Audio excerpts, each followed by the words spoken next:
And last night, Jimmy Kimmel made an emotional return to his late-night TV show. During his opening monologue, the comedian said there was nothing funny about the killing of conservative activist Charlie Kirk.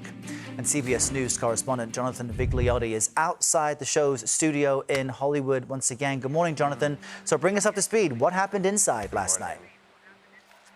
Yeah, good morning, Errol. Last night's show, it was emotional, it was passionate. Ultimately, it was a tribute to free speech. Jimmy Kimmel has hosted nearly 4,000 episodes. Last night, perhaps, was his most consequential.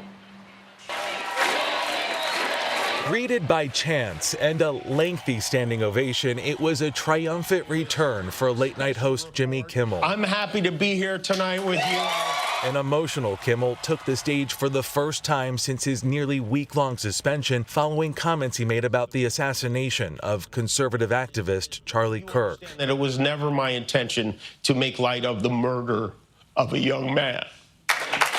I don't think there's anything funny about it. In his monologue, Kimmel took aim at his critics, saying he felt lucky to live in a country where he could speak freely. This show is not important. What is important is that we get to live in a country that allows us to have a show like this. He thanked supporters, including Democrats and Republicans, who united against efforts to censor the comedian. It takes courage for them to speak out against this administration, and they did, and they deserve credit for it, and thanks. Two major station groups, Sinclair and Nexstar, said they would not air Kimmel's program on Tuesday. They represent about a quarter of ABC affiliates. Kimmel also slammed FCC Chairman Brendan Carr over his apparent threats to scrutinize ABC because of his show. In addition to being a direct violation of the First Amendment, is not a particularly intelligent threat to make in public.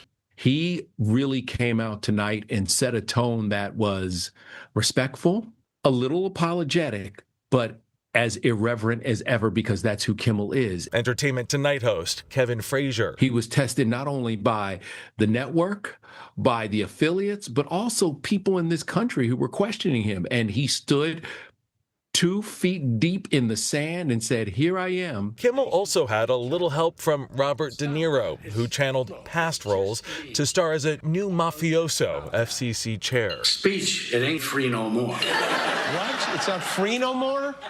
Yeah, we're charging by the word now.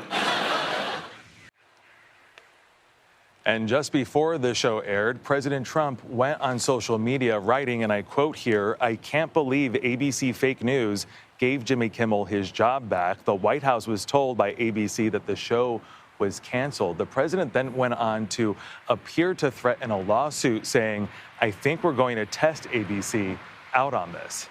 Errol? All right, Jonathan, thank you.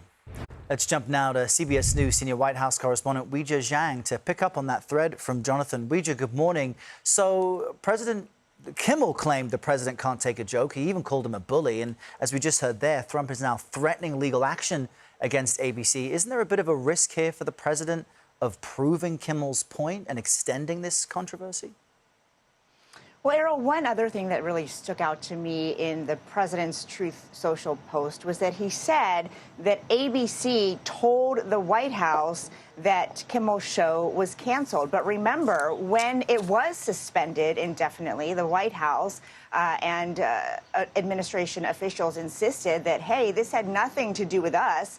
We were not trying to coerce ABC into doing any of this. They said it was suspended because Kimmel had bad ratings. So it begs the question, why then was there communication about the canceling at all? And to your point, Errol, you know, you're right. Trump is saying very clearly that he claims Kimmel is part or an arm of the DNC, and that's why he believes he has grounds to sue Kimmel. He said he was going to test it out, but it does open a lot of other doors for questioning and scrutiny, and so we will follow this closely, Errol. So far, we haven't heard from anyone except the president in this social media post.